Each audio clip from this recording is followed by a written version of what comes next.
The war in Ukraine is now in its second year, and it does not appear to be ending anytime soon. Congressman Seth Moulton is joining us live this morning. Congressman, thanks for being here. We spoke with you shortly after the beginning of the war last year, and we asked you then how long you thought Ukraine could hold off Russia. You're a Marine vet yourself. Are you surprised they've managed to keep up the fight? And thanks for being here. It's good to be back. And look, I think everybody in the world is a bit surprised at how incredibly strong and resilient the Ukrainians are. I mean, frankly, everyone's surprised at how weak the Russians are. But nonetheless, this is a brutal war, and it's not close to ending.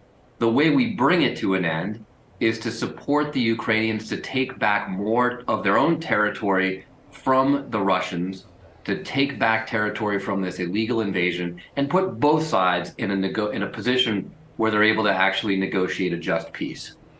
Congress has sent billions of dollars to Ukraine, including military, humanitarian assistance. I know you support the cause there. What do you say to folks who say, why spend the money there, not home, or why spend the money at all in this way? Well, first of all, I think Americans are asking legitimate questions. I mean, this is a terrible, brutal war. We all want to see it end. But Americans are saying, how long is this going to take? And how much ultimately is it going to cost? But what people need to know is that investing in Ukraine today is an investment in our long-term security. Because if Putin is not stopped in Ukraine, we've learned he will go somewhere next. If it's a NATO country on Ukraine's border, that means young Americans will be fighting and dying in Europe. Investing in Ukraine today also sends a message to people like Xi Jinping of China to not try wars of aggression like this, which of course could cost American lives in other parts of the globe, like the Pacific. And finally, Putin is using the threat of nuclear weapons in an offensive way.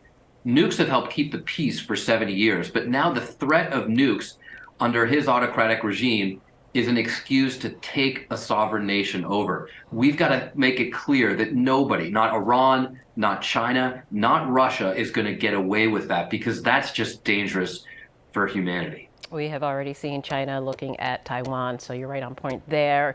You're on 3 House committees, including the Budget Committee and the House Armed Services Committee. What are those committees in Congress in general doing right now when it comes to the war? Well, the Armed Services Committee, of course, is involved intimately in all the details. We'll have more briefings when I go down on Monday this week about exactly how the war is going and what we can do to fine-tune our support. We want to use American taxpayer funds as efficiently as possible. And so we're conducting close oversight of the whole war effort from the Armed Services Committee.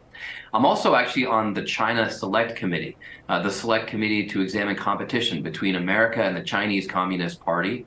And so we're looking carefully at this Taiwan question and what we need to do to deter war in the Pacific. Because as well as Ukraine is going, and we're all very proud of the Ukrainians, we all have to admit that deterrence failed.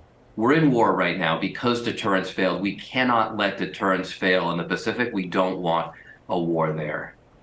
You were in Ukraine in December of 2021. Thank you for being with us this morning. Congressman Seth Moulton, have a good weekend. You too.